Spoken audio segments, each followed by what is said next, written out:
Deku Shield Productions proudly presents my tutorial on how to solve the Rubik's Cube. I'm redoing this because I didn't really like the lighting and I figured the Lego Rubik's Cube would show it off a little better. I'm sorry I have this in low res, but I can't find my big memory card. Oh, let's turn on the timer real quick so I don't accidentally go over the 10-minute limit.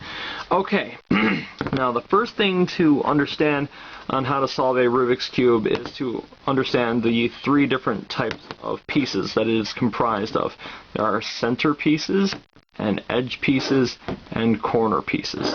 Now center pieces don't really move. Yellow will always be opposite of white, orange will always be opposite of red. You can go ahead and try and turn it and stuff, you will still find that this is always the case. Just take my word for it. Edge pieces. This is not just a blue piece right here, okay? This is a blue-red piece because it is connected on the same piece of plastic and you cannot separate them from each other. So when you place it, make sure that you get both the red aspect and the blue aspect in, you just satisfy it, you know, make sure that it's on the proper spot. And the same can be said with corner, white, green, red. That is what this is. So, that being said, let's get down to how you do it. Okay, I like to work with white. That's just what I do. Okay, so first, what you want to do is make a cross. Talk about it in a minute here, as soon as I get it in. Sorry that my hands got in the way. I'll be better about that. Okay. So here we go with our white cross. Let me get that corner out of the way so you can see better. Now, as you can see, we've got a white cross. But it's not enough to just make a white cross. See how we've got blue, green, orange, red? This is just what we talked about earlier. You want to make sure that you have it like that. See? Green, green, orange, orange, blue, blue, red, red. Now, I just made it real easy so that if I just rotated the cross that they all fell into place. Once you have that accomplished, and I'm not going to really teach about the cross because it's pretty simple. You should be able to do it on your own. Now, the next part I will actually teach. So, okay. What we're going to work on next is the white corners. So let's take, for instance, this white, blue, red piece right here. Now, you want to figure out if it has a left or right hand orientation. The fact that we have the white side facing us and it's on the left side means it's a left-hand orientation. Now we just want to get it under where white and blue and red meet. Well, here's red and here's white and oh, here's blue over here. So let's just get it under there. Okay, so here's blue, here's red, here's white, and here's our piece right under where it all meets. Now what you want to do, because we're going to rotate this down, see, here's the piece, see how that got affected?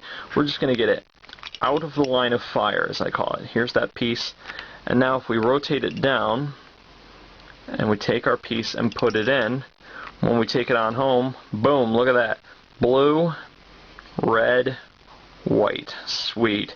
Let's do it again. Let's take this white, orange, blue piece. But look, we've got the white side facing us and it's on the right. That means right hand orientation. So, oh hey, and it's even right where we want it. Here's where orange and blue and white meet. We've got it right underneath, so let's just get it out of the line of fire. If we rotate it down, here's our piece. We put it in and take it on home.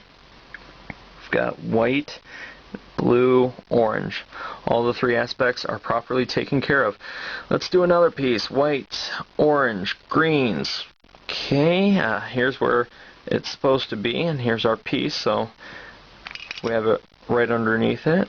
Let's just check it. Yeah, see orange and the green. Okay, so let's get it out of the line of fire. Rotate it down. Here's our piece. And I did it again. Just like the previous take. Okay, anyway, so here's where we want it. Here's our piece. Rotate it down. Put it in and take it on up. And there, look at that. We've got the whole thing done except for one corner. But we want this one corner bad because it's what I call the corner of manipulation. We're going to have this corner bad so that we can work on these middle edges without screwing up the corners that we've worked on thus far. So, and I'm running a little low on battery power, so if this cuts out, well, you'll know why.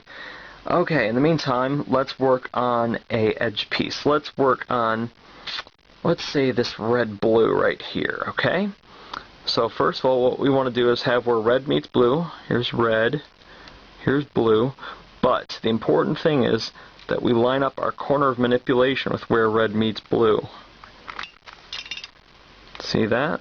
Okay, here's the red, here's the blue, and here's our corner of manipulation lined up with where we want to have our piece.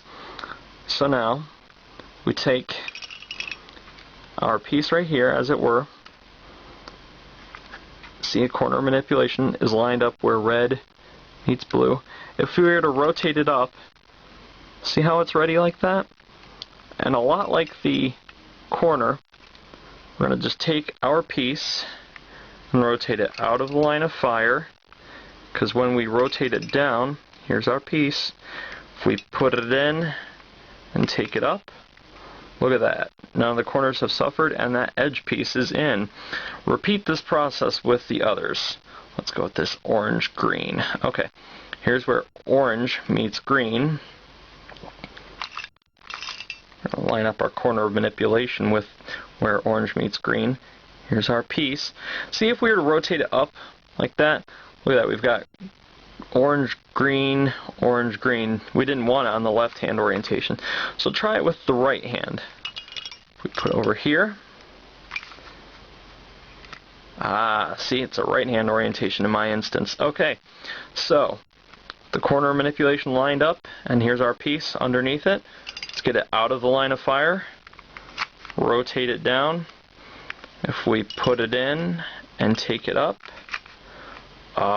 there we go. Still got the one bad corner and the edge piece is secured. Let's do it again with the orange-blue here. Okay, here's where orange meets blue, and if we just rotate it there, see if we check it. In my instance, the left-hand orientation, it's good. If we try it with the right-hand orientation, it's bad. So you just got to figure out which hand has to rotate it up. So here is the left-hand orientation. So let's get it out of the line of fire, rotate it down, so that when we take our piece, put it in, and take it on home, boom. So now we only have one bad edge piece and one bad corner piece. So now let's take our one bad corner piece and line it up with our one bad edge piece. Solve the corner as you did with the others. Okay, here it is right here. Just gonna, okay, there we go. We've got our left hand orientation for our corner. Make sure you have your bad edge lined up with your bad corner. Get it out of the line of fire. Here's where we want it, out of the line of fire. We rotate it down, put it in, and take it up. Cool. We only have one bad edge now. This is all solved, and so are 3 out of the 4 edge pieces. I'm going to go ahead and call it a break for right now because we're getting close to 10 minutes. I've got 1 minute left on the timer. Okay, so here we go.